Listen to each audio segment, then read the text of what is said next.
Welkom, één en al. Dit is het programma Eigen Pad. Deze show bespreekt de onderwerpen van het menselijke bewustzijn, moraliteit, manipulatie, het occulte en alles wat de vrijheid van de mensen op aarde beïnvloeden. Mijn naam is Glenn Tram van thegreatworkexperience.com en ik ben je gastheer voor vandaag. Welkom allemaal. We zijn er weer, fris en fruitig. Ik heb wel een paar vragen gekregen, maar ik denk dat ik dat misschien later eventjes ga bespreken. Benotje, dag Gisela. Dus wat ik eigenlijk wil gaan beginnen, ik wil gewoon meteen aan de slag, want wij hebben ik zou niet zeggen een lange show, maar wel een interessante show. Ja, dus laat maar eventjes de sheets erbij pakken en dan ga ik een paar dingen eerst uitleggen. En dan ga ik uitleggen wat we vandaag specifiek gaan hebben. Ik heb een speciale show voor jullie vandaag samengesteld. Dus daar wil ik eigenlijk mee starten. Dus als ik mijn sheet kan hebben, dan heel graag. Dan kunnen we meteen kunnen we even heel snel er doorheen, de eerste stukjes. Dus natuurlijk gaan we verder met de kleine arcana. Natuurlijk hebben we de grote arcana hebben we besproken. In de eerste les heb ik dan min of meer al uitgelegd dat de tarot misschien niet uit Egypte komt, maar de ideeën en de concepten en de archetypen die komen degelijk uit Egypte. Dankjewel voor dat. Ja. We kunnen zo blijven voor eventjes. Dat komt degelijk uit Egypte. En we hebben de grote arcana besproken, dus de archetypen allemaal hebben we doorgenomen. Dus de moeder, de vader, de zoon en de dochter. Dat moet je niet vergeten. Als je met tarot gaat werken, eigenlijk met alle occulte traditie, zoek je altijd de vader, zoek je altijd de moeder, en zoek je altijd de zoon, en zoek je altijd de dochter. De vader is degene die structuur brengt, de moeder is degene die voedt, die verzorgt, de zoon is degene die actie onderneemt, en de dochter is degene die passie brengt. Dag Anna, goedenavond. Dus zoek die 4 archetypen overal. Dus als je iets niet begrijpt, probeer dan tenminste uit die hoek, probeer dat zeg maar te begrijpen. Ja, en dan zal je altijd eruit komen. Oké, dus ik ben natuurlijk, mijn werk vind je, ik heb een eigen website, ik noem dat een hub, waar al mijn materiaal te vinden valt. Dus je krijgt daar audio-podcast, je krijgt videopodcast, je krijgt artikelen, monografieën. Daar kan je ook donaties, en ik moet ook heel vaak bedanken, want gek genoeg krijg ik behoorlijk donaties de afgelopen tijden. Dus mijn dank is groot. Jullie kunnen doneren op, laten we even kijken. Jullie kunnen doneren op cryptocurrencies. Ik heb zeker 6 of 7 crypto's. En je kunt ook natuurlijk doneren op, dankjewel, de website Eva. Jullie kunnen ook doneren op mijn website. Op PayPal en ook op Buy Me a Coffee. Dus je kan vanaf €3 kan je starten. Nou, dat maakt het mogelijk dat ik tenminste een beetje koffie kan drinken. Zoals ik nu een beetje aan het doen ben. Een beetje koffie drinken, zodat ik energie heb en weet je, een beetje meer kracht om dit allemaal te doen voor jullie. Ik doe het met liefde hoor. Ik doe het met liefde. Dankjewel. Dankjewel. Dat is het, ja. Kunnen jullie daar naartoe gaan. Op mijn website krijg je ook mijn boek, Narcos. En in principe is de volgende sheet al. Dus ik heb hier geschreven, men moet begrijpen dat anarchie de oplossing is. Tarot gaat over anarchie, mensen. Zoals ik het elke week ga ik dit herhalen. Tarot gaat over anarchie. Het gaat erom dat je jezelf moet beheersen en dat je je gedachten moet beheersen, dat je emoties moet beheersen en dat je je actie moet beheersen. Dan gaat de tarot erover en dat je de bronnen die tot je beschikking zijn, die moet je leren beheersen en goed mee omgaan. Daar gaat tarot over. Oké? Dus mijn tarot uitleg is bijzonder, want ik link het direct met met die archetypen die ik net ook heb verteld. Egypte, ik link het meteen met Egypte en ik link het ook met moderne, psychologie. En ik link het meer daar dan ik het gebruik voor waarzeggerij, wat heel veel mensen de tarot kennen voor waarzeggerij. Maar ik ben heel anders hierin. Dus in principe, tarot is niet eens gemaakt voor waarzeggerij. Het is gemaakt zodat jij de wetten van de natuur begrijpt en hoe de progressie is van die wetten. Dus hoe het van de een naar de ander gaat en van de ander naar de een terug gaat. Ja? Dus voordat we starten zelfs, ik adviseer iedereen om achtergrondinformatie te gaan halen met deze shows. Heel vaak bespreek ik dingen die ik al eerder heb besproken, enigszins uitbundig, uitgebreid. En waar ik hierin niet te veel tijd aan ga besteden. Want je begrijpt het wel, dat als ik in elke show alles opnieuw moet gaan uitleggen, dan komen we nooit. Dus het is een reis, inderdaad, van de ziel. Dus dat is het eigenlijk. Want je moet tijd nemen om kennis tot je te nemen. Dus dat betekent, ga gewoon deze shows bekijken. En als je vragen hebt, kan je altijd in de live sessie, kan je me vragen. Je kan me achteraf ook in principe mailen, of je kan me ook achteraf een bericht sturen. Ook gewoon op Pika Pika hier. En ik krijg het zeker weten. De andere is ook, ik ben ook op TikTok beschikbaar. Dus jullie kunnen me ook op TikTok vinden.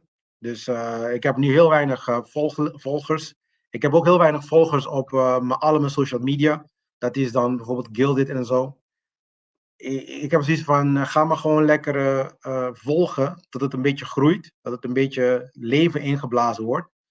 Want ik heb nu iemand die het voor me doet. Ja, de zegen. Mijn dank is heel groot voor die persoon die het nu voor me doet. Ik heb zelf niet zoveel tijd om het te doen, dus daarom heb ik ook niet zoveel tijd aan besteden. Maar ik heb nu iemand die me helpt. Dat is het inderdaad. Dankjewel, Eva. Dat is mijn TikTok. Dus dan kan jullie daar ook volgen. En niet vergeten ook Pika Pika te volgen, want via Pika Pika ben ik ook beschikbaar. Oké? Oké. Niks is nieuws onder de zon, zoals ik altijd zeg.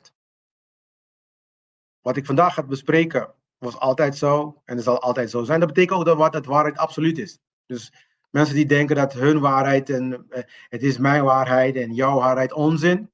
Sorry. Oké? Nou, ik moet een klein beetje opletten op mijn taalgebruik. Facebook heeft heel veel, laat me het even zo zeggen, die hebben een soort van waarschuwing gestuurd. Omdat ik de laatste show, ik denk dat een soort 18 fucks heb gegeven. Dus dan ga ik moet een andere scheldwoord gaan bedenken nu. Maar in ieder geval, fuck kan ik niet meer zeggen. Misschien fuck, in het Nederlands. F-U-K. Ja, dus dat is wat ik bedoel. Het is allemaal onzin, joh. Onzin. Mensen, jongen, echt. Gaan we weer, hè? Je doet niet wat wij willen, dus we gaan het stoppen. In ieder geval. Het is inderdaad, het is gewoon belachelijk. Wat we vandaag gaan bespreken is bekers. Dat is heel belangrijk. Bekers is eigenlijk een van mijn, favoriet. Ja, het is een van mijn favorieten. En trouwens, by the way, ja. The same word better language, that's my mother say. Ja, geweldig, Anne. Ja, we moeten inderdaad, dan zeg maar anders schelden dan. Maar schelden gaan we wel doen, mensen. Voor de mensen die, zeg maar, wat ik dan noem linkerbreiners zijn, alleen maar de linkerbrein gebruiken om de tarot te bestuderen, dan heb ik slecht nieuws voor je, want je gaat het niet begrijpen. Oké? Dan zal het altijd voor jou in de realm blijven, in de domein blijven van spooky en van geloven en dat soort dingen. Ik heb geen goed nieuws voor je, laat het even zo zeggen. Maar voor de mensen die bereid zijn om hun brein holistisch te gebruiken, dus dat betekent de linkerkant van de brein en de rechterkant van de brein, dus de complete brein, dus de creatieve en de logica, dan gaat de tarot een krachtige tool zijn voor het ontwikkelen van jezelf. En jezelf, wat ik daarmee bedoel, is ook je psyche. Okay? Dus ik bedoel, als je alleen maar cijfertjes leuk vindt en het moet allemaal in het kader van wetenschap zitten, et cetera, dan heb je zoiets van, ga lekker Netflix kijken, want daar heb je hier niks aan. Maar als je dan echt wil leren en allebei de breintjes gebruiken, dan kan je zeker verder gaan. Oh ja, je hebt wel met die app. Sterker nog, ik heb het net gekeken. Met al die schelden heb ik inderdaad 2700 mensen bereikt. En dat is inderdaad zo. Dankjewel voor het herinneren. Ja.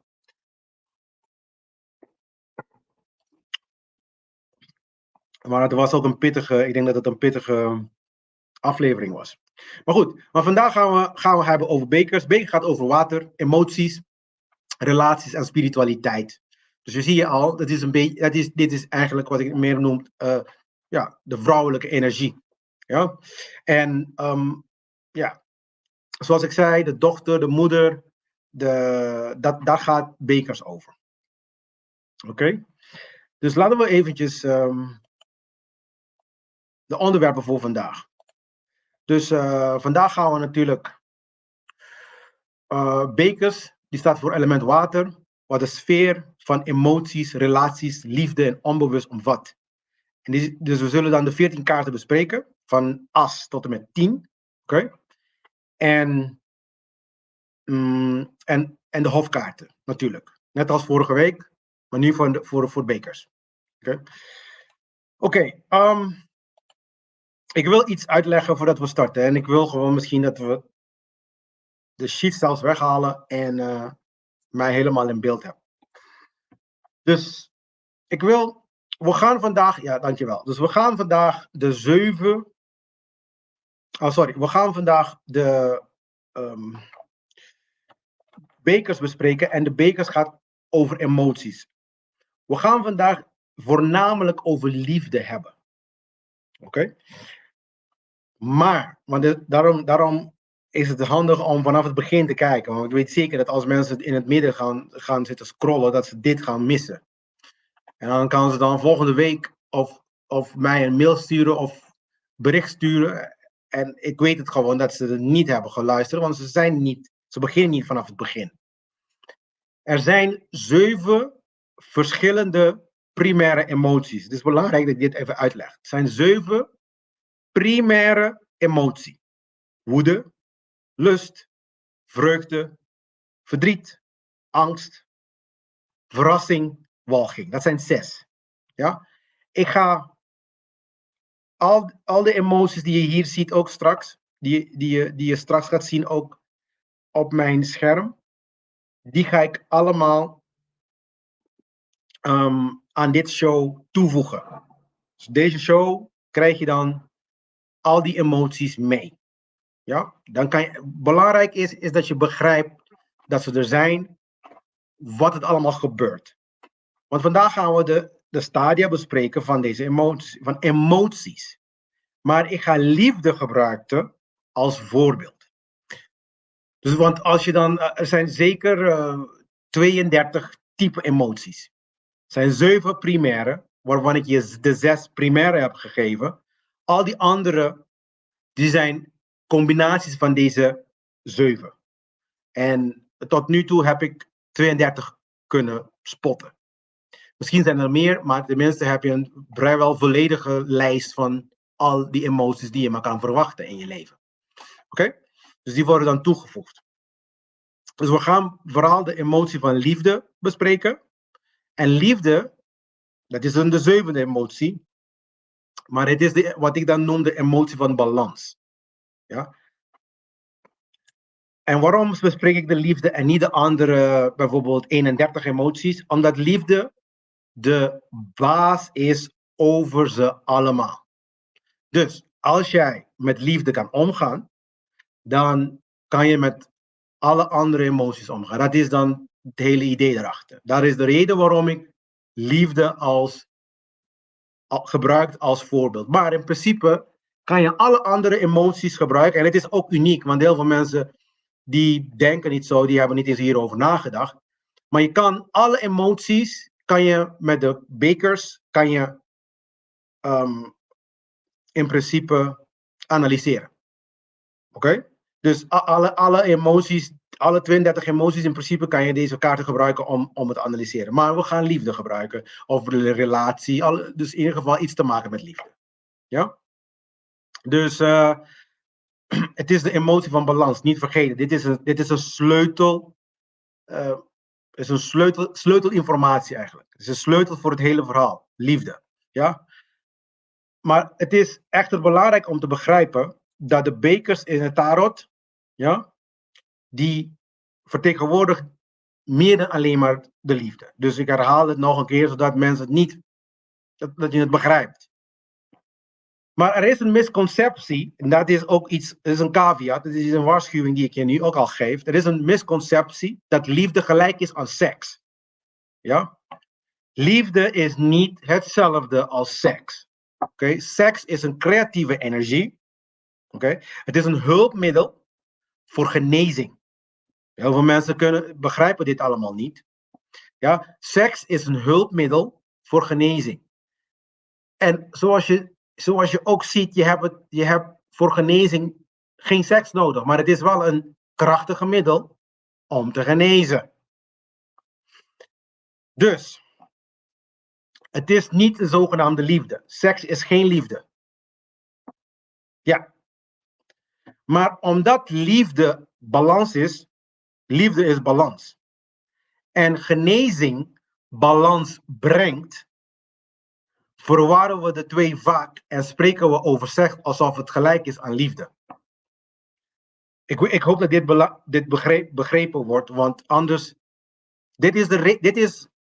als je dit begrijpt, dan bespaar je jezelf heel veel ellende. Oké? Seks brengt genezing. En genezing is balans. Wanneer je genezen bent, dan is je lijf weer in balans. En omdat liefde ook balans is en genezing is balans, lijkt het op dat die twee hetzelfde zijn. Maar liefde kan... Oké. Goed. Ik heb een paar vragen nu al. ik wist dit. Daarom heb ik gezegd, geef me een beetje de tijd om dit uit te leggen. Ja, de gefrustreerde persoon zoekt zoveel mogelijk seks. Ja, want een gefrustreerde persoon wil in balans zijn. Ja, en die zoekt inderdaad de liefde. Liefde is balans, mensen. Dus liefde is balans. Maar het is belangrijk dat je het op deze manier begrijpt. Want als je het op deze manier begrijpt, dan gaat alles wat ik nu hierna ga zeggen, gaat zinnig zijn.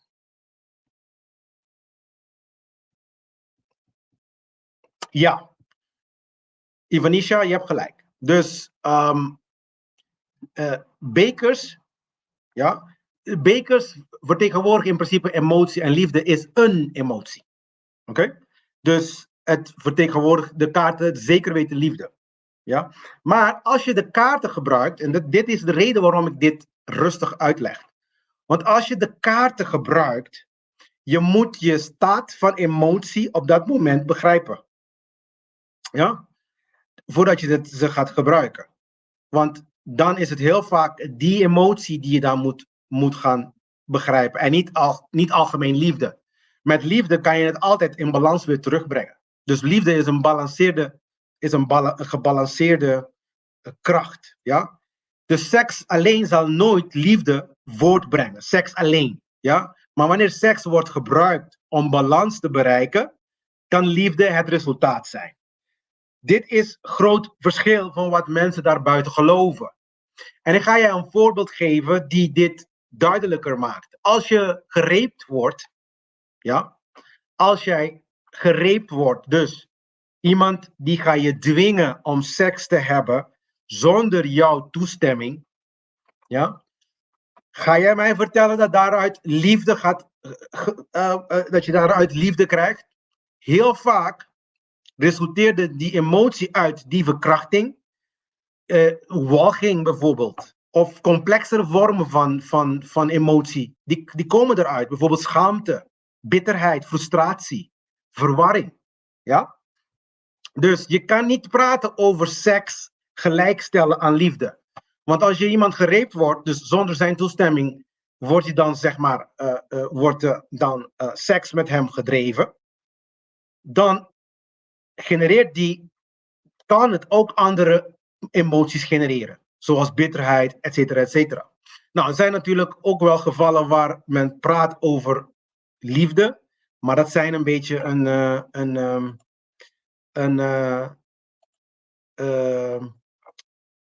unieke situaties. Ja, dus als iemand gereept wordt, bedoel ik eigenlijk als iemand verkracht wordt.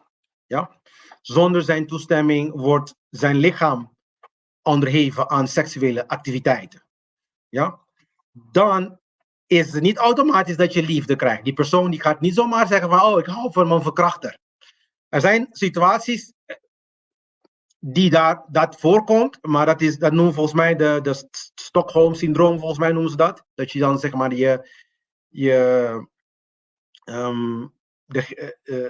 degene die jou dit soort dingen aandoet, dat je dan een soort van verwrongen liefde voor krijgt. Maar het is niet pure liefde. Oké? Het is geen gebalanceerde liefde in ieder geval. Ja? Dus liefde is, en nu komt het, ma'at. Ma'at is het principe van harmonie en balans. En het is ma'at zoals in de Egyptische traditie, wat ze zeggen, wat staat voor waarheid, rechtvaardigheid en wat, heel belangrijk, kosmische orde. Oké? Dus dat is het belangrijkste aspect van liefde. Liefde is een gebalanceerde, harmonische kracht. Ja? En ik weet het, mensen gaan hier misschien niet mee eens zijn, maar dat maakt niet uit. Het punt is, je hebt nu een andere definitie, je moet jezelf herprogrammeren en ga nu gewoon echt, de echte liefde, dat is dan dus balans brengen in jezelf en in de wereld. Dat is echte liefde. Ja? En als jij genezing nodig hebt, daarom heb je een partner nodig heel vaak om die genezing te versnellen. Want seks is een creatieve energie. Je kan niet alleen maar de genezing vooruitbrengen. Je kan ook heel veel andere dingen ook mee doen. Wat heel veel mensen niet eens weten. Daarom het hele concept van Hollywood-liefde, romantiek en dat soort dingen die je op televisie kijkt, is allemaal onzin. Daarom zitten we heel erg als kleinkinderen in onze relaties. Want we zien liefde als een soort van, ik weet het niet, we zien het als seks en we zien seks als een soort eigendom. Jij bent van mij, ik ben van jou, kind of ding. Omdat die ding lekker is en dan ben je van mij en ik van jou en dan, dat is alleen maar chaotisch. Het brengt alleen maar chaos. En het brengt juist niet de balans die jij moet brengen. Ja? Dus daarom is dit zo belangrijk. Want als ik deze kaarten ga bespreken en de progressie van de emotie ga bespreken, ik wil dat je dat begrijpt in de juiste context. Oké? Want als jij liefde hebt voor jezelf, bijvoorbeeld, dan eet je gezond. Want gezond eten brengt wat? Balans in je. Dus als ik tegen iemand zeg, je hebt geen liefde voor jezelf, dat betekent dat je niet eens voor jezelf die balans wil. Ja? Dus laat staan daarbuiten. Ja, dat is een vorm van liefde. Daar ga ik allemaal over hebben, Anna. Ja, liefde is begrip hebben voor medemens. Dat zegt Anna. Ja, dat is een staat zelf van liefde. Wanneer je begrip toont, is omdat je liefde hebt voor je medemens. Is een staat.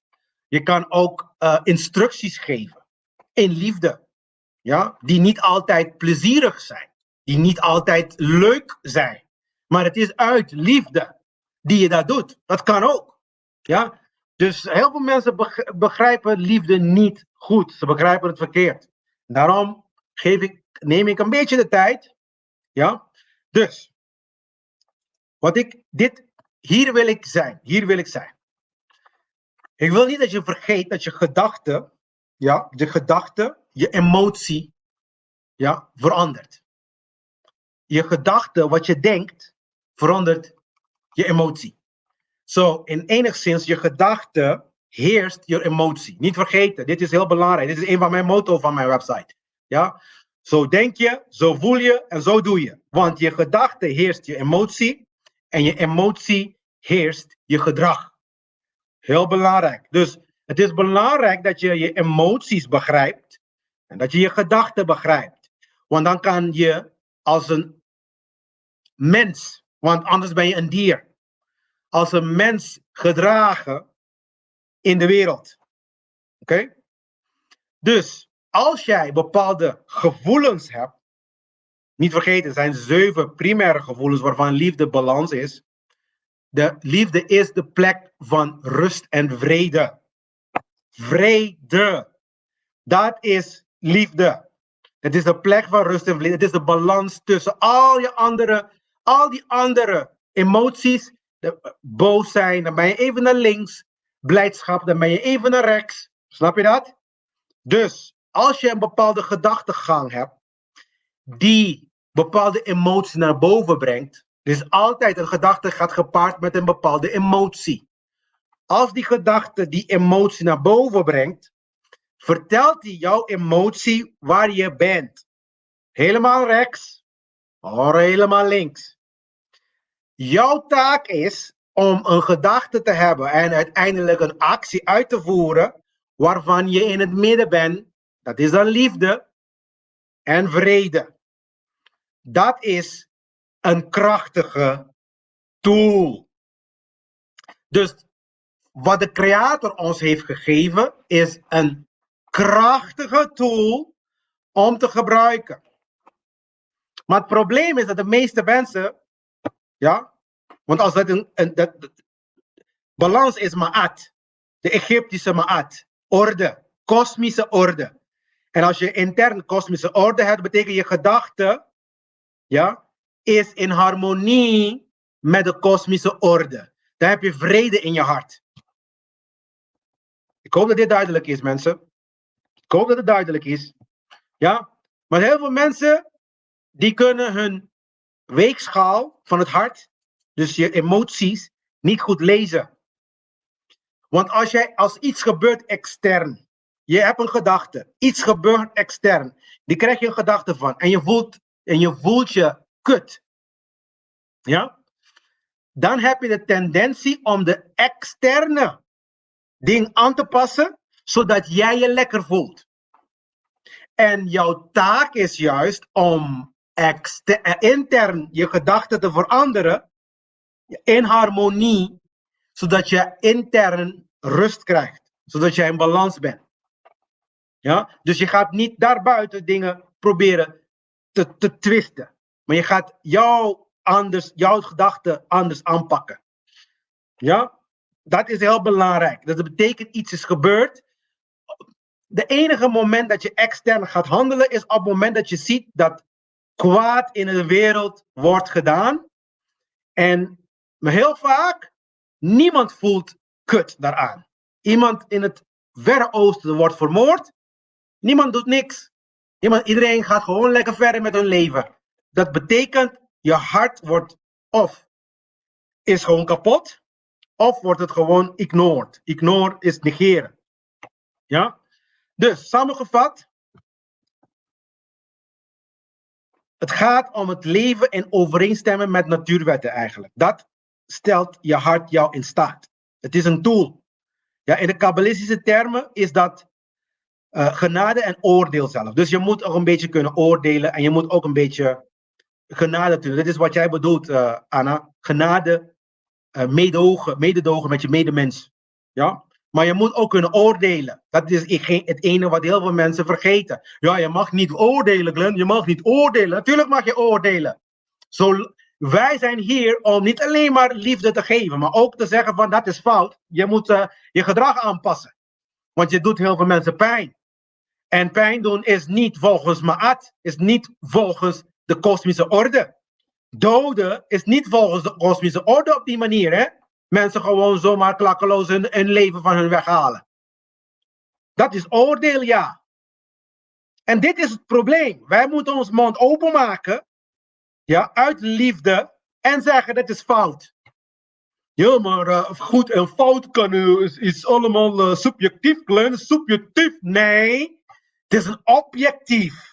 Ja, en hoe weten we dat? Door de natuurwet, inherent in de natuur vertelt ons wat ons gedrag goed is of ons gedrag slecht is. Jij moet dat begrijpen. Nou, de kosmische heeft jou een hart gegeven, liefde, om te begrijpen, maar we kunnen het niet gebruiken, want het is helemaal corrupt. Het is kapot. Ze hebben ons geleerd om niet naar te luisteren. Ze hebben ons geleerd om het anders te interpreteren. Maar de juiste interpretatie is dat als jij liefde hebt, dan is alles in balans. Dat is de juiste interpretatie. Dus als jij gewoon een kut gedachtegang hebt, aanpassen die toko. Ja, we hebben slavensystemen nodig zodat wij kunnen leven in dit wereld. Jezus Christus, man. Dus liefde is kosmische orde, intern en extern. Dat is dan de samenvatting daarvan. Is kosmische orde, intern en extern. En die moet je dan voorop stellen. Als je liefdevol bent. Ja, en dan is het heel makkelijk te toetsen dan. Hè? Ben ik dan iemand die de kosmische orde bevordert? Of ben ik dan iemand die de kosmische orde verneukt? En als je dan de kosmische orde bevordert, dat betekent je leeft in harmonie met de creatie, wat je dan rondom je ziet. Ja? Die jij niet hebt gemaakt. Ja, dus ik geloof niet te God, maar dat maakt niet uit. Maar je hebt wel een fucking wereld hier. Ja, en die heb jij niet gemaakt. En als jij dan in harmonie ermee leeft, dat is dan in kosmische orde leven. Dan ben je liefdevol bezig. Ik weet niet hoe duidelijk ik moet zijn, man. Ja, en dan mijn vraag aan de meeste mensen en de kijkers nu. Hebben we op dit moment in onze samenleving, ja, zien we dit nu? De balans. Zien we de orde. Zien we kosmische orde. Ik zie alleen maar chaos, hoor. En het grappige ervan is in je democratie. Die jij dan zo graag vereert en heiligt als de ultieme manier om samen te leven. Nee, inderdaad. Dat is het antwoord. Nee. We hebben niet chaos. We hebben 2 oorlogen gaande trouwens. Ja, in democratie. En dan praat je over anarchie, dat chaos is. Ja. En dan praat je, en dit is wat ik bedoel, ze kunnen jou zo goed programmeren. En het is hetzelfde met liefde. Ze hebben ons zo goed geprogrammeerd dat liefde seks is. Dat liefde, al het andere is behalve dat liefde betekent. Daarom is God liefde. Dat is de reden dat God liefde is. Want God is de kosmische orde. Inderdaad, ikke en de rest maar stikken. Dat is wat ze ons leren. Is dat liefde? Want dat is de reden waarom, en dat is het probleem ook. De christenen. Ik ga niks zeggen, jongen. Echt serieus.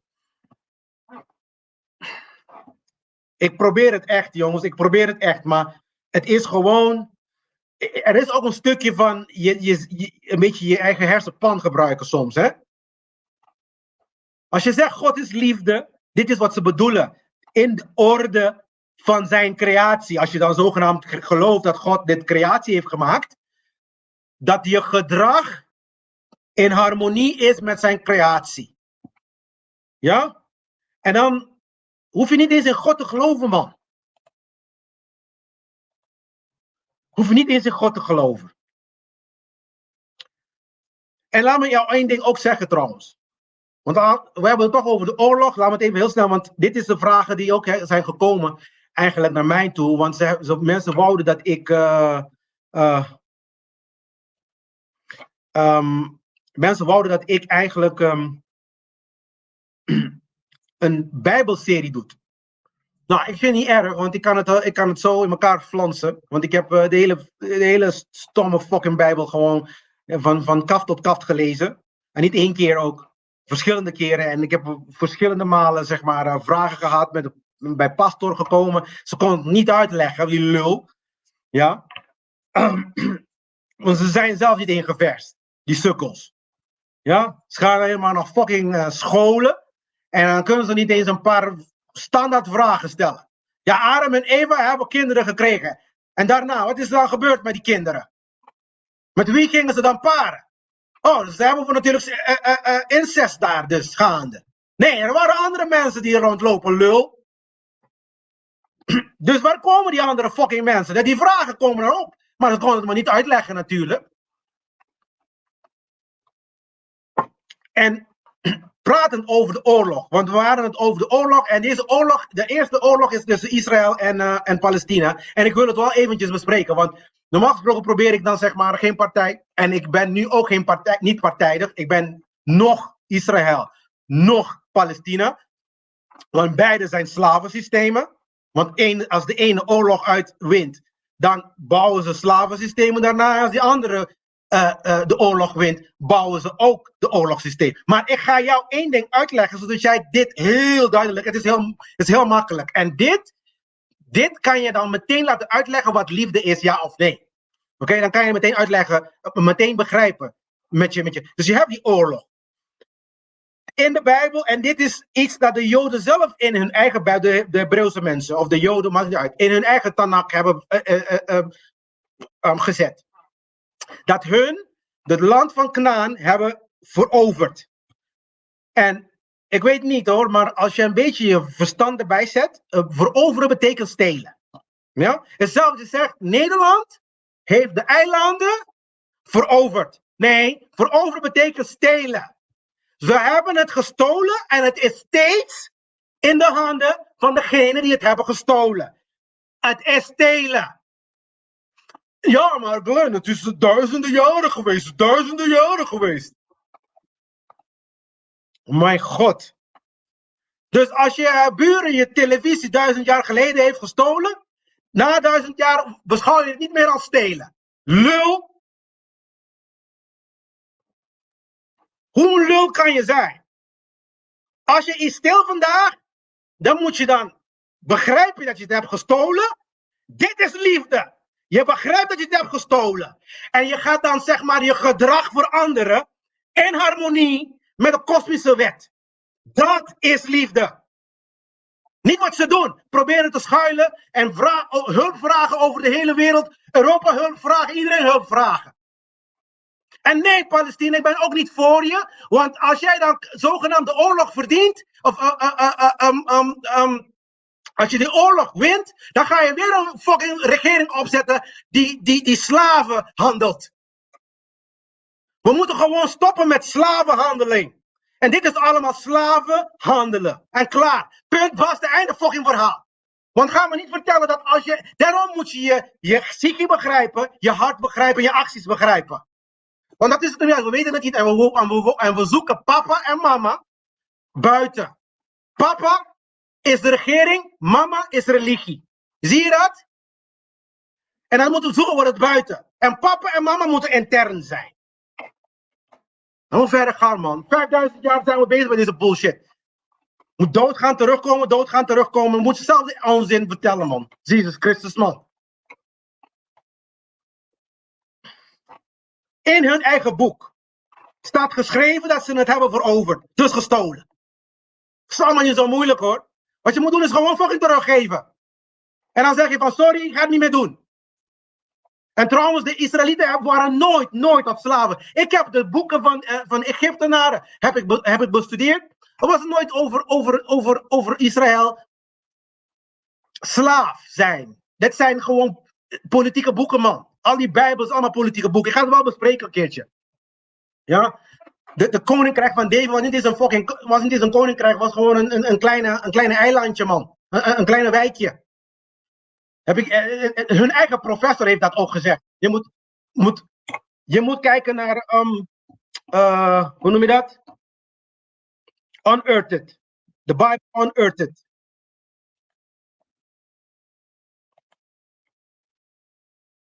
Mensen bellen me net als ik dan zeg maar bezig ben, man.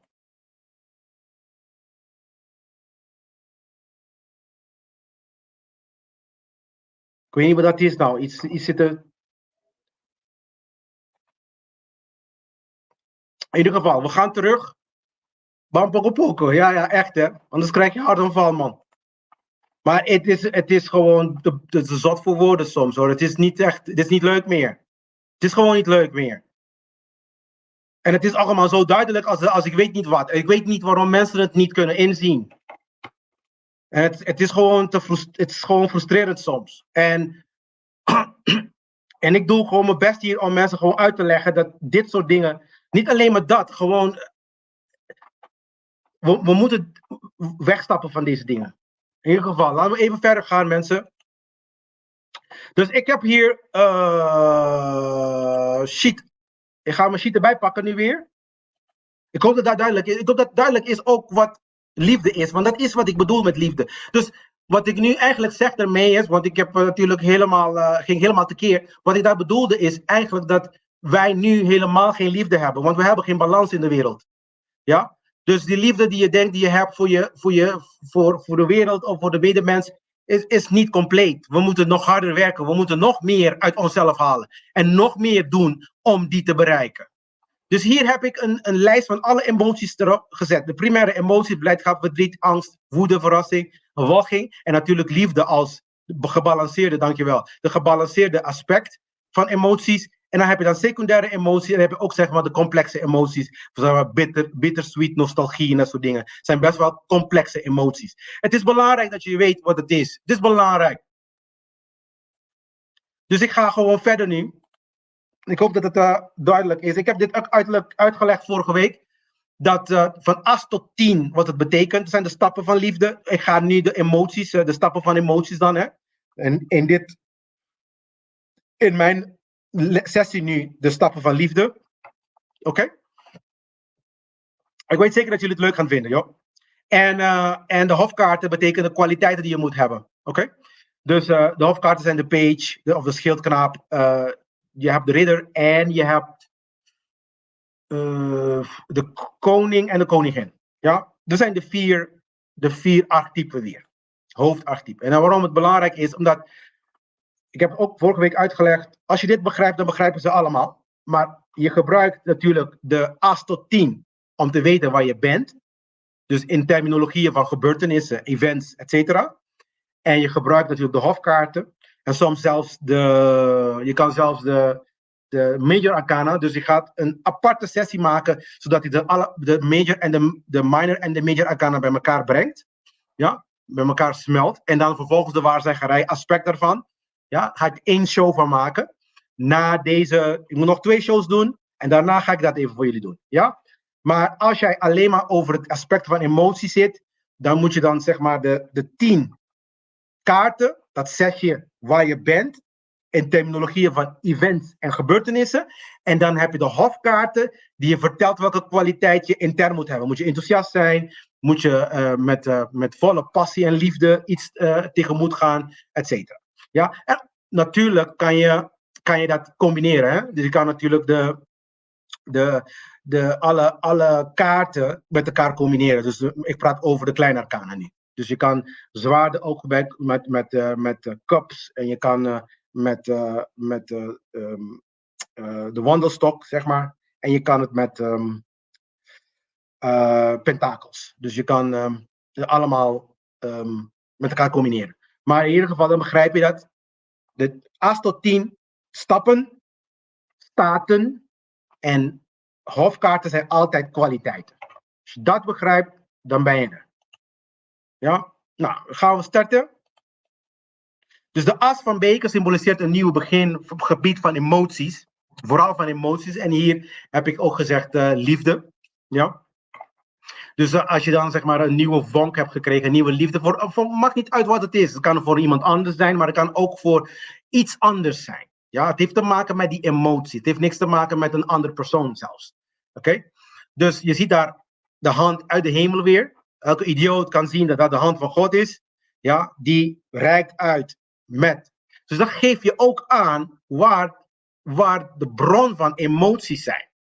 Oké? Hetzelfde als straks zie je het ook met intellect. Volgende week gaan we het over zwaarden. Dan zie je dezelfde hand die buiten komt met de zwaard in hand. Dus dat betekent dezelfde hand van God, dezelfde hand van de Creator, die reikt uit. Want tot de dag van vandaag kan geen enkele persoon, wel, ik ben wel aan het zoeken, maar geen enkele persoon, psycholoog, die heeft een degelijke raamwerk kunnen bouwen wat bewustzijn is. Oké? Ze kunnen het niet bouwen. Dus dat betekent, want ze zeggen dat het eigenlijk een mysterie is. En dat is het ook. Oké? Maar je kan het degelijk een raamwerk daaromheen zetten. Je kan het degelijk begrijpen en degelijk dingen mee doen. Dus, maar in ieder geval, je ziet dat het de hand van de Creator het aanreikt. In dit geval het water, of de beker vol vloeit van emoties. Dat is dan zeg maar de eerste gevoel die je hebt bij iets nieuws.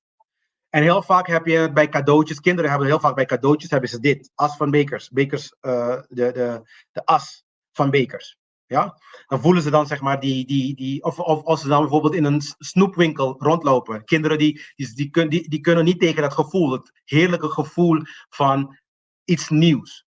Ja? Ik kan zelf herinneren. Waarom ik lach is dat ik zeg van ja. Ik kan zelf herinneren toen ik mijn eerste tiet heb gezien. Dat is ook leuk. Wat een spacer. Ik begrijp je niet, Sam. Je moet misschien wat duidelijker zijn. Ja. Dus de beker waaruit water stroomt, het water dat uit de beker stroomt, symboliseert de overstromende emotionele overvloed. Dat is dan de duif staat voor vrede. En dat is heel belangrijk. Dit wat ik bedoel ook. De staat voor vrede. En dit is dan zeg maar wat. En het zit ook in het midden. Je ziet daar in het midden, de vrede in het midden. Dat is het balans. Het plekje van balans. Dat is het plekje van liefde zelf, zou ik zeggen. Ja? En de waterlelievijver die je daar beneden ziet, symboliseert de onderbewuste. Oké? In het dagelijks leven gaat het om, als je in je dagelijks leven een moment vindt van iets dat heel erg spannend is en je emotioneel heel erg opwindt. Oké? Dus dat is eigenlijk samengevat emotionele openheid en ontvankelijkheid. Dat is het eigenlijk. De tweede van bekers vertegenwoordigt harmonie. Of ik kan zeggen wederzijdse liefde. Samenwerken. Het gaat vaak over relaties. Dus dat je dan zeg maar een tweede partij hebt. En het hoeft niet een liefdesrelatie te zijn. Het kan ook een partner in een project of iets in die geest zijn. Maar er is in ieder geval een harmonie gecreëerd. Dus een samenwerking. En er is een wederzijds inspanning. Okay? De getal 2 staat eigenlijk als een partnerschap. Ja, in de bekers werd dit op harmonieuze wisselwerking. De 2 figuren zie je daar. Die bekers uitwisselen, symboliseert wederzijdse uitwisseling van gevoelens. En toen ik zei tegen jullie ook van dat seks in principe genezing brengt. Je ziet hier de caduceus. De caduceus wordt tegenwoordig ook gebruikt in de medische wereld. Dus voor degenen die wetenschappers zijn en die denken dat allemaal deze dingen niet uit het occulte komen, die hebben het verkeerd. Want heel vaak deze dingen komen uit het occulte. Duizenden jaren geleden. Deze slang die komt uit nummer 1 uit Egypte om te starten. Ja? En er staat zelfs in de Bijbel wanneer Mozes zeg maar zijn staf naar boven, zeg maar, hij heeft zeg maar de zogenaamde de Hebreeuwse mensen, de Joden in de woestijn gebracht, heeft hij zijn staf naar omhoog gedaan, er was een slang daar. Ja? Die verhaal, heel veel mensen die relateren het niet met de caduceus, maar dit is de caduceus. Ja, als je dan naar de slang kijkt, dan genees je. Oh, sinds wanneer als je dan de slang die zogenaamd slecht is in de tuin van Eden, die slang nu geneest wanneer Mozes hem omhoog zet. Snap je dat? Want deze dingen zijn gewoon uit het occulte gepakt, want deze donkere occultisten die hebben geen fantasie. Ja? Dus ze pakken dingen die al bestaan en zetten ze daar en zeggen, ja, geloof maar gewoon lekker en ga gewoon als een idioot, als een lul rondlopen. Maar dus daar zie je de caduceus. Caduceus symboliseert ook de kundalini. En dat geeft je ook aan dat de kundalini een genezende kracht is. En dat is dan de god Sekhmet. En Sekhmet is de god van genezing. En de god van oorlog. Dus hij breekt dingen ook. Je moet dus maar heel goed oppassen met haar. Dus dan heb je daar de leeuw. Die symboliseert ook weer naar die kracht van Sekhmet. Met die vleugels. Want dat betekent hij gaat omhoog. Dus dat betekent een verbintenis van een vrouw en een man. In dit geval een masculine kracht en een feministische kracht. Die activeert de genezingskracht. Ja? Als jij homo wil zijn en een lul in je kont wil stoppen en soort dingen, dat mag allemaal. Maar die activeert volgens de natuurwet, activeert die kracht niet. Dus heb je pech. Snap je? Dus dit is wat ik bedoel. We moeten stoppen met in onze fantasie te leven. Als je wil dat deze kracht intern geactiveerd wordt, dit is de weg te gaan. Je hebt geen andere weg te gaan. Wat je dan doet in je privéleven, dat kan me niks schelen. Dat is je eigen zaak. En dan wens je heel veel succes ermee. Maar als je dit wil gaan activeren, dit is wat het ons leert. En als je zegt van ja, dat geloof je niet in, dat maakt niet uit, want het gaat niet om wat jij gelooft. Het gaat om wat het daadwerkelijk is. Je kan ook zeggen tegen mij, ja, ik geloof niet in de zon. Ja, lekker peu. Snap je? Dus het As van Beker is een goede meditatie tarotkaart voor zelfliefde. Dat is een goede, Ivanisha. Dat is een goede. In principe wel, ja. Ik zou dat inderdaad gebruiken voor dat aspect. Of voor het initiëren van liefde zelfs. Het is meer voor het initiëren van liefde. Dus als jij iemand bent die niet het gevoel heeft ervaren op een of andere manier, dan is dat een goede om te starten. Want dan geef je aan dat je die gevoel bij de creator moet gaan halen. Dus dan geef je aan dat je ergens moet zijn in een universum en je kan gewoon die kaart gewoon voor je zetten. Je bestudeert de kaart en dan ga je mediteren en dan haal je het voor je interne ogen, zeg ik altijd. Ja? Dus het is de dualiteit. Dus dat is de caduceus, dat is dan die genezing. Oké? Dan we verder gaan naar de 3 van Bekers symboliseert vreugde en viering. Dat zie je daar. Dus gemeenschapsgevoel. Het is een kaart van sociale verbondenheid. Dus de nummer 3 symboliseert altijd groei, by the way. Dus in Bekers wijst het op emotionele groei. Of voortkomt uit samenwerking. Of dat je dan een viering met anderen hebt. Etc. Dus als je dit krijgt, gaat het om viering. Je ziet daar die 3 vrouwen. En dan zie je ook, het zijn vrouwen hier. Dat verwijst ook weer naar de feministische energie. Oké? De vrouwen die dansen daar in een cirkel. Ja, die verbinding van en wederzijdse ondersteuning tussen hun benadrukt. En dan heb je dan de overvloedige oost, zie je daar aan hun voeten. Dit vertegenwoordigt overvloed natuurlijk. En dan heb je dan de kleuren van hun kleding. Ja, dat vertegenwoordigt ook vreugde, et cetera. Oké? Dus ik denk dat heel veel mensen dat begrijpen ook. Dus dat verschillende kleuren. En nee, die kleuren is niet van de LGBTQ. Die hebben ze dan verkracht en die hebben ze dan, zeg maar, mensen geprogrammeerd ervan. Het is niet van hun. Die regenboog is niet. Mensen kunnen die dingen niet eigenen, man. En ook partijen kunnen die dingen ook niet eigenen. Dus ik heb zoiets van: als jij je ding wil hebben, doe het gewoon lekker in je eigen tijd. Je hoeft mensen niet te gaan programmeren en dwingen met je bullshit. Ja? Wees gewoon gelukkig, maar hou je kop dicht en ga gewoon verder met je leven. Ja? En mensen moeten gewoon moreel zijn. En als mensen moreel zijn, dan hebben ze geen probleem met je geaardheid. Vieren van verbinding en samenwerking. Dat is dan, zeg maar, de nummer 3. Oké? Dus, en nummer 4. Dit is een belangrijke. Nummer 4 van Bekers is introspectie. Hier zie je ook, als je gaat al die stappen verder. En op een gegeven moment ga je jezelf vervelen. Dus niet vergeten, we zijn bij 1 begonnen waar je dan een nieuwe emotie hebt ervaren.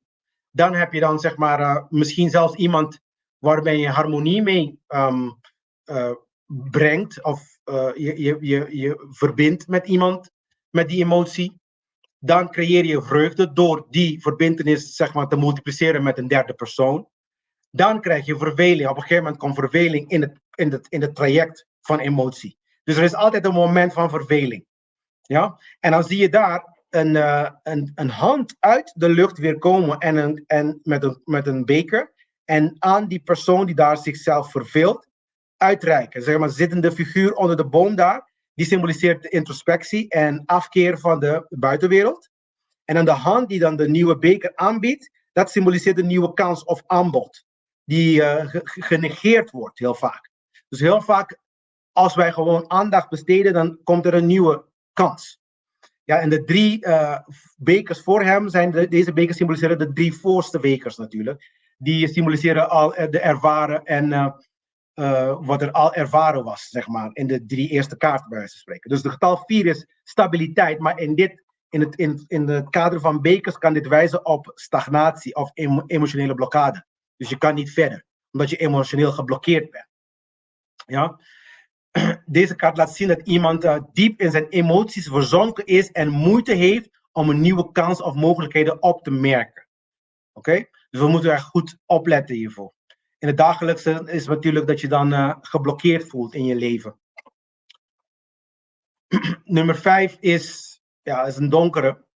Nummer 5 symboliseert verlies. Als je gewoon echt droevig bent. Je voelt je gewoon kut. En dit is ook een moment wat heel veel mensen ervaren. Heel vaak. Het is een kaart van pijn eigenlijk en rouw. Maar het geeft ons ook aan dat we moeten loslaten. Je ziet daar ook, er is in het verte daar een brug. Een brug die symboliseert de mogelijkheid om verder te gaan. Maar dan zie je de figuren, zwarte kleding. Ja? Het is een rouwende figuur, dan zie je dat gewoon. En die heeft verdriet en spijt. En dan heb je die 3 ongevallen bekers daar. Deze bekers staan voor wat verloren is gegaan. Daarom zijn ze omgevallen. Oké. En dan heb je dan 3 overeindstaande bekers. Of sorry, 2 overeindstaande bekers die symboliseren wat nog intact is. Dus het geeft ook een beetje aan dat je kan verder. Ik bedoel, het leven is niet voorbij. Laat me het even zo zeggen. Maar het is wel een kaart van pijn. Ja? Maar na pijn komt altijd iets leuks. Komt altijd vreugde. Maar deze vreugde is een unieke, want je ziet daar, de 6 van bekers staat voor nostalgie en herinneringen. En je ziet daar heel duidelijk kinderen en niet meer volwassenen. En dat betekent dat je dan je gedachten naar je jeugd terugbrengt. Of dat je iets van vroeger herinnert die je heel veel vreugde of emotioneel blij maakt. Of blijer maakt tenminste. Dus laten we even zo zeggen, als je iemand hebt verloren in je leven, dan zou ik zeggen, probeer ook te denken aan iets waar jullie tweeën leuk hebben gehad vroeger. En ik praat over verloren in de zin van iemand die is overleden. Dan kan je het verdriet in principe wat ze noemen alchemisch veranderen. Alchemisch quote-unquote verbeteren. Als jij je een terugblik doet op hetgene wat wel leuk was met die persoon. Ja? En dat zal dan zeg maar het verdriet. Je ziet meteen, want waarom? Waarom denken jullie? Omdat gedachten emoties opwekken. Oké? En dit is de kaart die dan jou daaraan herinnert. Dus dat je op een moment zit, wat je dan zeg maar een beetje terugdenkt aan je verleden. Ja? En je ziet dan de 2 kinderen met bloemenbekers. Ja? De kinderen symboliseren onschuld, liefde en zorgeloosheid. En aan de grote woning daarachter, het symboliseert veilige en beschermde omgeving. En de tuin natuurlijk symboliseert groei en bloei. Dus je herinnert naar iets. Dit gebruik ik heel vaak ook als ik droevig ben. Dan doe ik een terugblik of dan gebruik ik deze kaart om mij te herinneren dat ik een herinnering moet opdoen van vroeger die mij blij maakt. En die herinnering, je kan het ook doen met muziek trouwens. Als je dan een bepaalde muziekstuk leuk vindt en die bepaalde muziek uitsluitend jou blij maakt, dan kan je dat eventueel gebruiken. Het getal 6 staat voor harmonie, balans en liefde. In de bekers verwijst dit naar emotionele balans die kan worden gevonden door herinneringen aan verleden en lessen die we daaruit hebben getrokken, zeg maar. Oké? Dus dat is het. Laten we even naar het getal 7 gaan. Getal 7 is eentje die heel veel mensen zich in kunnen identificeren. Het is vertegenwoordigt illusie en fantasie. Deze kaart is een kaart die heel veel vrouwen ook hebben. Ja, I'm sorry. Ik ben... maar de jongere vrouw. Ja, dus voor de ouderen daar, relax. Maar voor de jongeren die dan zeg maar een partner zoeken, dit is de kaart die dit verwijst. Illusie en fantasie. Ze moet de perfecte man zijn. Ja, de perfecte man. Een perfecte man bestaat natuurlijk niet. En daarom is relaties tegenwoordig gaan allemaal naar de knopen natuurlijk. Omdat ze dan in deze kaart, die verwijst daaraan. Omdat ze in illusie en fantasie en verwarring zitten. Want ze willen te veel hebben. En waardoor er dan te veel mogelijkheden er zijn. En die mogelijkheden, dan weet je niet wat je moet kiezen. Dan weet je niet wat je moet doen zelfs. Dus 7 bekers gevuld met verschillende voorwerpen. En dan zie je daar een slang ook nog eens een keertje. En dan zie je daar ook een draak, als je goed kijkt daar beneden. Er zijn verschillende dingen die je daar ziet. Een krans, et cetera. Ja? Dus het staat voor introspectie trouwens, deze kaart. En het verwijst naar het verkennen van innerlijke verlangens. Je wilt te veel. Ja? Emotioneel, je wilt te veel. Je moet een beetje relaxen. Dat is wat er daar naartoe verwijst. Heel veel mensen kunnen in deze staat zich bevinden ook. Ja? De wolken, dat geeft mij het aan dat je in de wolken zit. Ja? Je zit met je hoofd in de wolken, zeggen ze in Nederland. En je kan ik noem hem dan de silhouettenfiguur daar. Die naar de bekers kijkt, die staat in de schaduw. Wat symboliseert dat hij zich in een staat van verwarring zit. Okay? Donker is altijd verwarring of occult. Het is dan verborgen. Ja? Dus je bent niet in het licht. Dat symboliseert het. Daarom is het donker. Ja? Dus het is eigenlijk in het echte leven is dit kaart verwijst naar wanneer je te veel keuzes hebt voor je. Ja? Dat je emotioneel instabiel bent. Dus je moet dan onderscheidingsvermogen en realiteitszin hebben. Ja? Dat staat het voor. Nummer 8. We zijn er bijna, mensen. Nummer 8 symboliseert verlaten van iets dat emotioneel niet langer vervullend is. Het vertegenwoordigt het loslaten van situaties, relaties en dit is waarom ik het geel heb benadrukt, overtuigingen die hun betekenissen hebben verloren. En ik heb dat bewust geel gemaakt en vet gedrukt, omdat heel veel religies in de wereld, en ik praat over alle religies hoor, ik praat niet alleen maar over het christendom, ik praat over de boeddhisten, over de islamitische religie, over alle religies. En trouwens, alle religies zijn van de satanisten gekomen. Dat is ook iets dat geen enkele ga hiermee akkoord, of course. Dat is logisch, want ze willen blijven geloven in onzin en hun gedrag niet aanpassen en moreel wordt.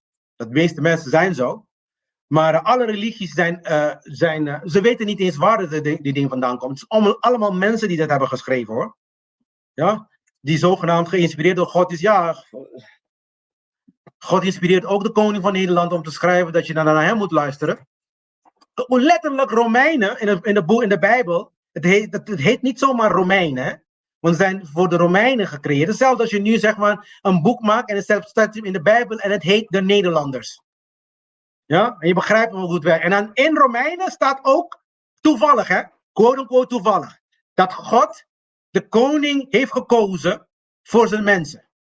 En dat wij de regering moeten gaan, hoe noem je dat? Gehoorzamen. Omdat God die voor ons aan ons heeft gegeven. Ja, natuurlijk. God is een God van slavernij. Ja. Hij is niet een God van die zegt van luister, je moet jezelf aanpassen. Nee, dat doet God natuurlijk niet.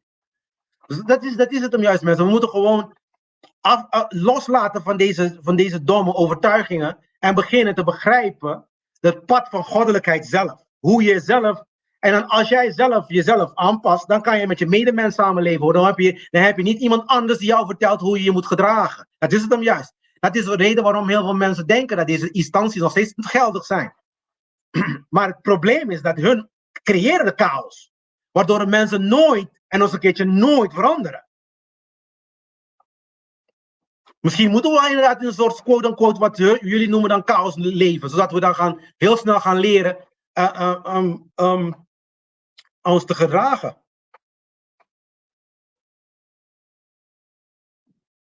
Ik heb de rookwolk niet gezien. Dat is bullshit. Hier, ja inderdaad. Maar ik ga je wel vertellen waarom. Hè? De rechtsomstandigheden, je hebt hier dan zeg maar de maan en de gebergte daar. De maan symboliseert de innerlijke wijsheid. Je bent nu wijzer geworden en het onbewuste, terwijl de bergen die uitdagingen en onbekende vertegenwoordigingen die op de reis wachten, zeg maar. Ja? Dus, nogmaals, bergen symboliseren altijd uitdagingen. Ja? En de man die loopt weg van die dingen. Dus in principe moeten we deze kaart ook gebruiken om onze domme overtuigingen, zeg maar, achter ons te laten. Want daar gaat het eigenlijk om. En het heeft te maken ook met transformatie. 8 heeft te maken met transformatie trouwens, mensen. En de bekers wijzen naar het emotionele transformatie. Ja? Je bent niet meer emotioneel. Heel veel mensen zijn emotioneel als iets slechts gezegd wordt over hun religie. En ik praat ook over politiek, hè. Want politiek is ook geloof. Ja, heel veel mensen zeggen... En het grappige van het verhaal is dat mensen die heel erg linkerbreinig zijn, die hebben zoiets van, ja, ik geloof niet in God, ik geloof niet in religie, maar je gelooft wel in fucking regering. Daar geloof je wel in. Ja, want je moet geloven dat ze je beste intentie voor ogen hebben. Daar geloof je in. Je zet je geloof en vertrouwen in iemand die je niet eens fucking kent. Dat is een geloof, ja. Hetzelfde als je gelooft in God en nu geloof je in een mens. Idioten. Wat wetenschap? Het is niet eens wetenschap, man. Dat is het mooie van het verhaal. Het heeft zichzelf niet eens bewezen. We zijn 2000 jaar bezig, mensen. Hoe lang moeten we nog hiermee bezig zijn? Als we praten over Rome, Rome is 2000 jaar geleden ongeveer opgezet. Kijk naar je historie. Dit is toch juist, wij kijken niet naar de historie. Dat is niet belangrijk natuurlijk, hè? Vergeet het allemaal. Onze kalender vertelt ons dat. 2024 jaar geleden, wanneer Jezus dood is gegaan en opgestaan, hebben ze gezegd, of volgens mij was het wanneer hij geboren is, hebben ze gezegd, we beginnen nu op jaar 0. Idioten. Gewoon ongelooflijk gewoon. 2000 jaar geleden, bezig met dezelfde boezem. Dan moet even een andere kiezen en denken dat het allemaal gaat veranderen. We gaan blijven hetzelfde doen en denken dat het resultaat anders is. Oh, laten we nu een vrouw kiezen. Oh, laten we die andere man kiezen. Laten we even een andere lul kiezen. Dat is wat je doet. En dan is het een systeem van slaven voor slaven. We moeten echt weg van die dingen, mensen. Echt serieus, anders gaat het niet worden hoor. Sorry. Jezus, man. Nummer 9 is voltooiing. Dit is wat ze noemen dan de wenskaart. Iedereen wil dit hebben. Emotioneel vervuld zijn. Je ziet ook daar, de man die zit daar tevreden voor die 9 bekers. En die symboliseert emotionele vervulling en persoonlijke voldoening. Hij is voldaan. Maar het is persoonlijk. Dit is een persoonlijke vervulling. Oké? En de 9 bekers die op een rij staan daarachter symboliseren de emotionele overvloed die hij heeft of zij. Ja? En de blauwe achtergrond, de rustige blauwe achtergrond symboliseert innerlijke vrede. Ja? De blauwe kleur is altijd een kleur van rust en introspectie. Daarom heet het ook de blauwe scherm. Als je een blauwe scherm hebt, dat betekent dat ze jou als een zombie willen hebben achter de scherm. Dat je gewoon blijft staren als een idioot. En gewoon maar aannemen wat ze jou vertellen. Daarom heet het ook het blauwe scherm. Oké? Dus het is tevredenheid en dankbaarheid. Dus dat is dan dus we gaan ook kleuren bespreken binnenkort. Over 3 weken of zo. Ja? Dus dit is de wenskaart die iedereen wil het hebben. Iedereen wil emotioneel vervuld worden. Ja? Dus de nummer 9 staat altijd voor voltooiing. Voor het einde van een cyclus.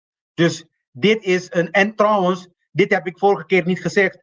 Als jij een cyclus hebt voltooid, begin je weer opnieuw, hè? Dus het is een oneindige gebeurtenis. Dingen komen en gaan in je leven. Dingen komen en gaan. Verdriet komt en gaan. Verdriet komt en gaan. Blijdschap komt en gaan. Voltooiing komt en gaan, et cetera, et cetera. De enige wat je moet doen, is begrijpen wat je bent en begrijpen waar je naartoe gaat. Wat is dan de volgende stap? Dus als jij dan zeg maar een voltooiing hebt, de eerstvolgende stap is een nieuwe, is as.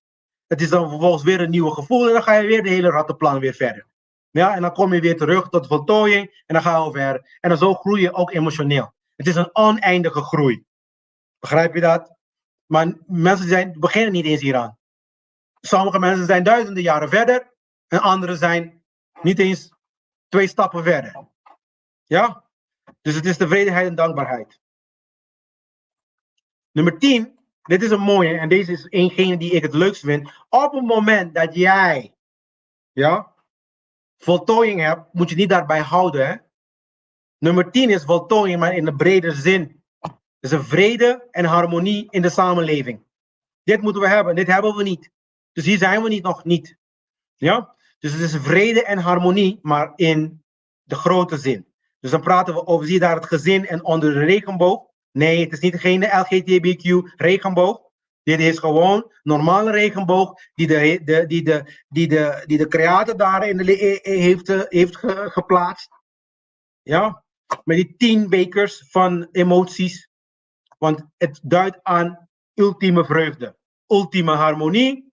Ja, en dit is het hem juist. Ze willen deze regenboog en deze concepten koppelen met hun corrupte ideeën over hun seksualiteit. Dat is het punt. Het moet gewoon stoppen eigenlijk. Hè? Stoppen met brainwashen. Die dingen zijn overal te vinden ook. Ik kan niet eens 1 serie zien zonder dat ik dan die bullshit moet meemaken. Want het is gewoon een agenda. Een agenda om te dwingen. En daar gaat het om. Ik ben niet eens tegen dat je een bepaalde geaardheid hebt zelfs. Ik ben tegen het dwingen. Hetzelfde als je niet kan inzien. Als je niet kan inzien dat dwingen gelijk staat als oorlog. Dat het dwingen van LGBTQ in iedereen zijn strot gelijk staat aan oorlog, dan begrijp je het niet. Dan begrijp je het niet. Dwingen is dwingen, mensen. Het is stelen van iemands keuze. En stelen is immoreel. Punt, basta, einde, fucking verhaal. Weet je waarom het allemaal zo moeilijk is om te begrijpen? Dus stoppen met dwingen. Je kan natuurlijk, ik begrijp dat mensen niet allemaal open voor staan. I get it. Maar dat is niet de manier hoe je ermee moet omgaan. Ja, want dat is wat mij boos maakt. Want dan gaan ze het nu dwingen. Oh, je moet me accepteren. Nee hoor.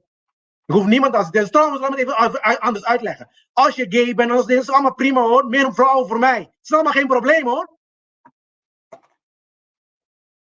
Dus ik heb allemaal geen probleem daarmee. Ik heb probleem met dwingen. Daar heb ik problemen mee. Want op dezelfde manier dwingen regeringsinstituten. Dezelfde manier dwingen religiesinstanties. Dezelfde manier dwingen ze met oorlogen. Daar heb ik problemen mee.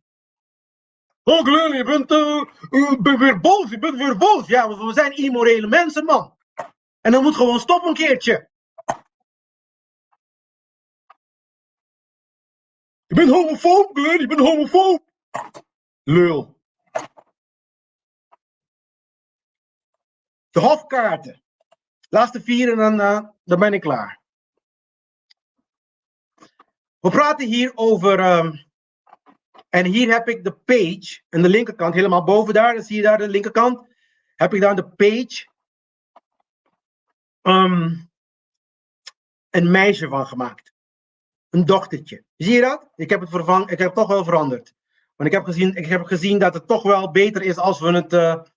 en als ik een tarot nu zou maken, dan zou ik het ook een dochtertje maken. En trouwens, zo zie je, ik ben meester in dit soort verhaal.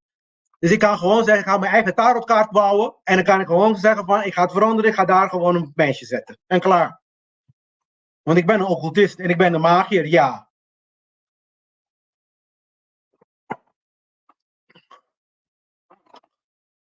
Het meisje daar symboliseert passie. De ridder symboliseert actie. De vader symboliseert bescherming, kracht, instructie, stabiliteit. Moeder, verzorging, liefde. Al die dingen die je maar kan bedenken die een moeder doet in huis. Dat symboliseert dat. En je begrijpt het ook, hè? En dat is dan de queen in you. de koning en de koningin in jou. En de ridder en de page in jou. Het is niet een externe kracht. We gaan het niet externaliseren. We gaan niet een externe God aanbidden. Oké? Ik weet niet hoe vaak ik dit moet zeggen, man. De page van de bekers vertegenwoordigt een nieuwe energie, jeugdige energie. Het is een klein beetje hetzelfde als de vorige. Alle pages zijn dat eigenlijk jeugdige energie, jeugdige passie, jeugdige emotie. Oké? De page verwijst naar een jongeling, een jonge meisje of een vrouwke. Of niet een vrouwke, een juffrouw, een jufke. Zoals ze dat zeggen in het Nederlands. Jufke en een jonke. Ja? Lul ik een beetje van die. Dus het is geen manneke en weet je, zoals de Brabander zeggen. Een manneke. Huh? Nee. Het is een jonkert, of als ik zou zelf zeggen, het is een meisje. Oké? Of een juffie. Het heeft te maken met jeugdige energie. En in principe, de page symboliseert nieuwsgierigheid. Oké? Dus het is voor een nieuwe reis. Dus als je de page krijgt met de as, oké? Zeg maar voor Ivanisha, als je de page gebruikt met de as van bekers, dan kan je zeggen van, oh, je moet dan nieuwsgierig openstaan voor een nieuwe emotionele gevoel. Ja, en dat gevoel kan liefde zijn, maar het kan ook iets anders zijn. Ja? Oké, en trouwens, een gevoel, een emotie aan zich is niet slecht. Hè? Het is niet per definitie slecht. Het probleem is te lang in die staat van emotie blijven. Dus als je bijvoorbeeld te lang boos blijft, of te lang gefrustreerd blijft, of te lang een quote-unquote slechte emotie behoudt, dat kan jouw hele balans, jou uit balans halen. Dus waardoor je dan eigen liefde verliest, waardoor je dan uiteindelijk ook wereldliefde verliest. De liefde voor je naaste verliest. Ja? Want als je niet voor jezelf liefdevol bent, dan ben je automatisch niet voor de wereld liefdevol. Zo werkt het. En mensen zijn op dit moment niet eens voor zichzelf liefdevol. Dus dan kan je je voorstellen, dan weet je dan, nu begrijp je de reden waarom ze dan niet extern ook liefdevol zijn. Ja? Al die soldaten zijn niet liefdevol. Want die zijn degenen die het allemaal gaan doen. Ze gaan het uitvoeren. Maar ik doe mijn werk, Glenn. Ik doe mijn werk. Dan moet je dan stoppen met immorele werk doen. En dan zoek je een andere werk dat moreel is. Want iedereen kan dat. Niemand hoeft en moet niks. Want als jouw quote-unquote baas jou een opdracht geeft dat immoreel is, wat jij moet zeggen is, ga het zelf fucking doen. Waarom doe je dat niet? Oh, ik begrijp het al. Het geld. Ja, het geld. En mijn familie moet eten, Glenn. En mijn familie moet eten. Wel, dit is de belofte van de universum. Als jij moreel bent, dan word je voor gezorgd. Ik was ook op straat. En ik werd voor zorgen elke dag eten. Maar je zag me niet andere mensen gaan schieten en bestelen. Dus kom niet lullen bij me. En liever op straat dan andere mensen vermoorden en schieten. Al die karma op je lul. De ridderbeker vertegenwoordigt romantiek. Eigenlijk zelf idealisme. Oké?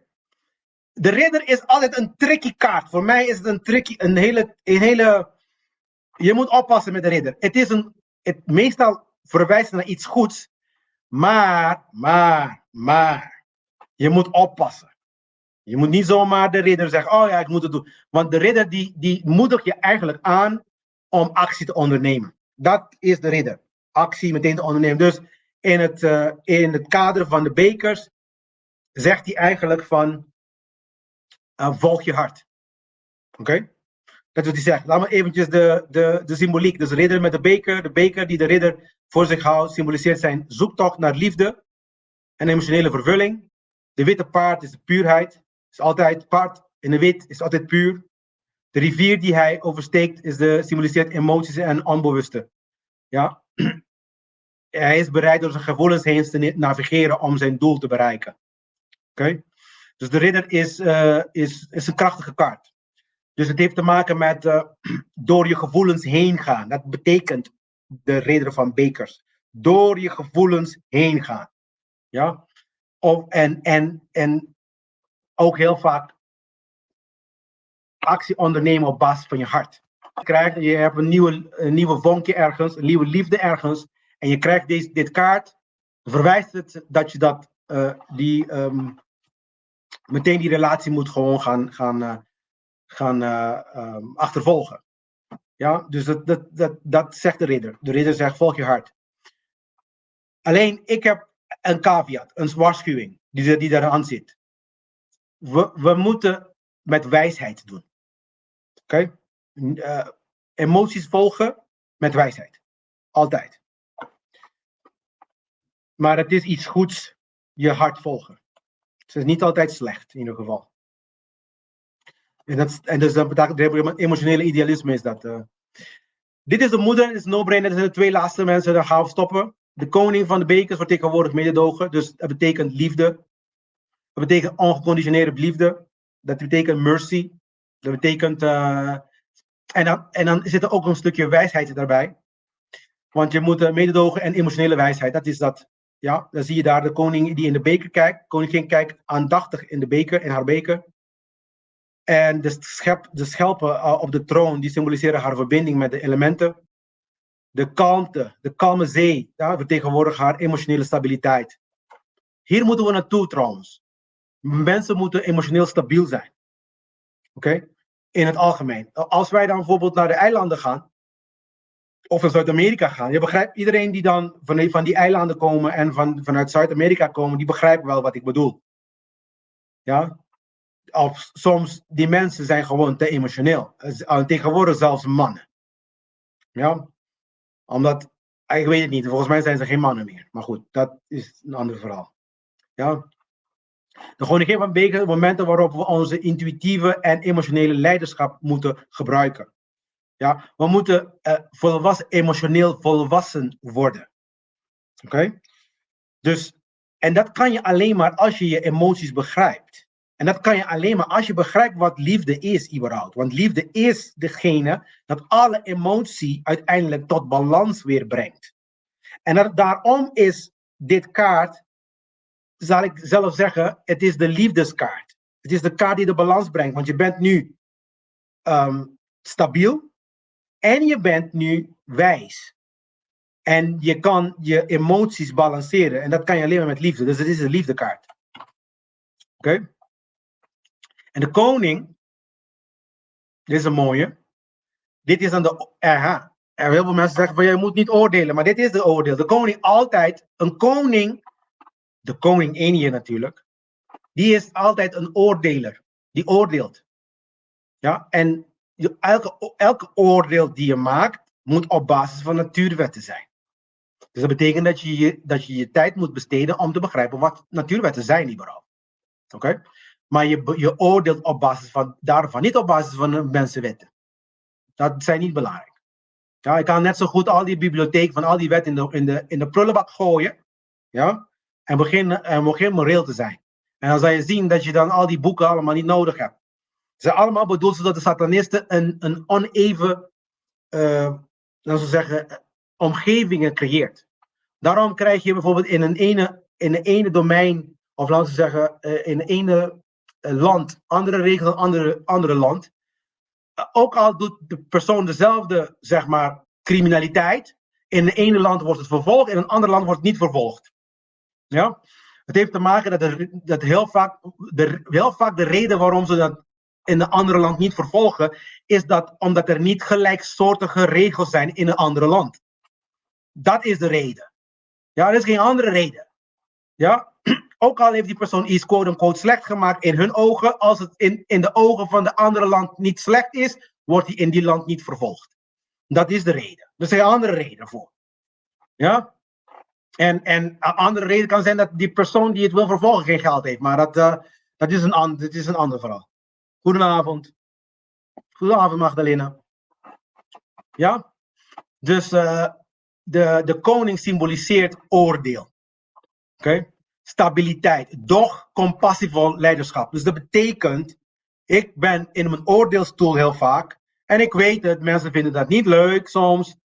Maar het is uit compassie, uit liefde. Want ik wil de mensheid zien beter worden. En eigenlijk de pad van goddelijkheid kiezen.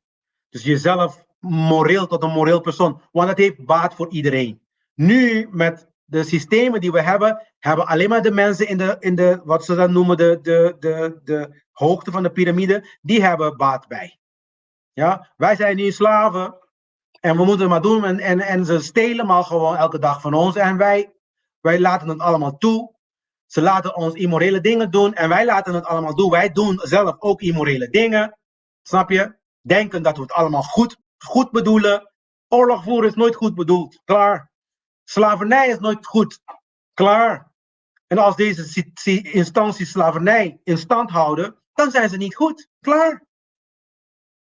Exactly. Moderne slaven. Werknemers. Wat betekent dat schelp rond het nek van de koning? Ja, dat zijn ook elementen. De schelpen in de heel vaak symboliseren ook de elementen. Vissen. Ik moet het heel eerlijk gezegd, want in de vorige had ik het ook over de koningin, al die schelpen daar. Even teruggaan. Even terug. Ja. Ja, het is een verbintenis. Verbintenis met de elementen. In dit geval is het water. Dus in principe, wat je dan uit de koning, die schelp daar, kan je dan vertalen dat hij dan verbind staat met zijn hart. Dus dat betekent ook al oordeel je, ben je verbonden met je hart. Je doet het nog steeds uit liefde. Niet uit kwaad of uit wraak of zo. Oké? Dus mensen, dat betekent niet, nogmaals, om goed begrepen te worden. Dat betekent niet dat je niet moet werken trouwens. Ja, want ik werk elke dag, hard ook zelfs. Ja? Maar dat betekent alleen maar dat men moet gaan denken nu op een andere manier om te werken. Dat doe ik ook al, trouwens. Ja? Dus je moet ervoor zorgen dat jij je diensten gewoon verleent. Dat is geen probleem. En je bijdrage doet aan de samenleving. Dat is het juiste om te doen. En in de tussentijd ook jezelf ontwikkelt. Er is niks mis mee. Oké? Maar de manier hoe ze dan jou stelen, daar gaat het om. Heel vaak wanneer ik dat verwijs aan moderne slavernij, doel ik op wat ze dan tegenwoordig noemen de Belastingdienst. Waar ze dan geen toestemming hebben gevraagd aan jou om het geld weg te halen. En ik weet, want je begrijpt ook wel, hè, mensen, ik hoor deze dingen continu. En ik ben een student van het SIGI. Dus kom niet mij vertellen, ik ga je nu al vertellen voordat ik die fucking e-mails krijg. Ja? Kom niet mij vertellen, ja, je hebt de sociale contract, ben je mee akkoord gegaan. Ik ben niet akkoord gegaan met geen enkel contract vanuit mijn geboorte. Elke contract waarmee ik mee akkoord ben gegaan, ben ik bewust van de regels. Ja, want ik heb dan het contract fucking gelezen. En dan zet ik mijn handtekening daaronder. Al het andere heb ik niet getekend. En sterker nog, en dit zeg ik ook nu voor de hele wereld om te luisteren. En ik adviseer iedereen om dezelfde houding te nemen. Sterker nog, als ik onder bedwang een contract heb getekend die tegen de natuurwet, dus tegen de kosmische orde, dus tegen de creator heb getekend, ben ik niet gedwongen om het uit te voeren. Blij nu mensen? En iedereen moet deze houding houden. Dus dat betekent als ze tegen jou blijven stelen en zeggen, ja, maar je hebt toegestemd. Ja, maar je hebt toegestemd. Nee, ik ben niet toegestemd. Dus als jij blijft stelen van mij, dan heb jij de karmisch gevolgen ervan. Dus als iets verkeerd met jou gebeurt, heb ik geen medelijden met je. En punt. Ja? Want het is stelen. Als de buurman je televisie komt stelen, wat doe je? Je belt de politie, toch? Wanneer komt de politie? Als je geen belasting betaalt, komt de politie voor je. Dus de ding is omgedraaid. En dan wonen we in vrijheid, mensen. Dit is vrij. Ja. Eigenlijk, mensen, in ieder geval, de koning is stabiliteit en oordeel.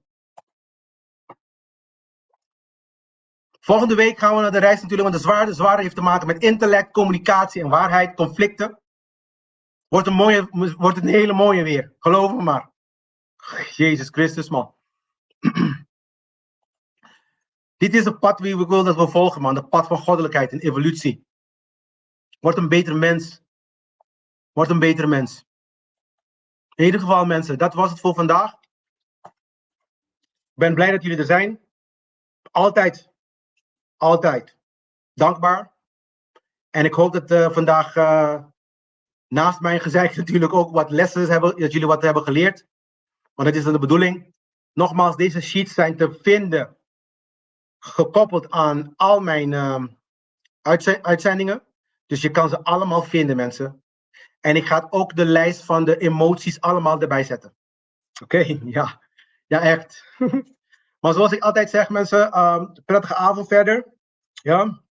Anukem, Netesh, Shesh en Mwen Maat. Tot de volgende week, mensen.